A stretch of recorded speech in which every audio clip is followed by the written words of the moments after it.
Okay जी, 3 coin toss 1, probability of obtaining all head.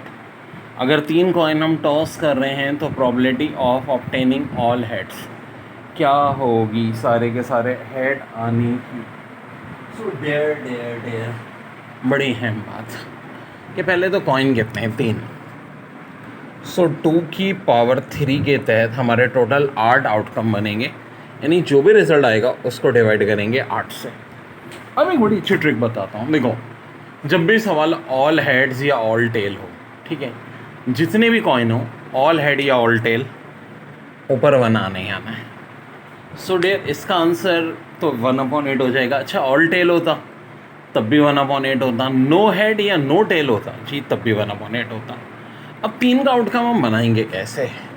So dare, पहले तो तीनों हेड हो गए, ठीक है, फिर 2 हेड 1 टेल। पहले हम मैक्सिमम कोशिश कर रहे हैं जितने हेड ला सके।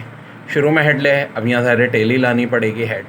अब यहाँ 2 दफ़ा हेड आ गया, टेल हेड हेड। देखो ना, एक केस वो जब तीनों हेड थे, फिर 2 केस वो जब 2 हेड 1 टेल, यहाँ तीनों के तीनों हेड थे।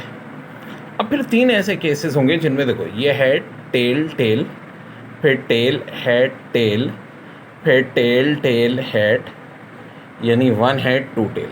ये केसेस हो गए। और एक जब तीनों टेल होती हैं, ठीक है, तीनों के तीनों टेल। अब हमेशा तीनों हेड वाले भी एक होंगे, तीनों टेल वाले भी हेड होंगे।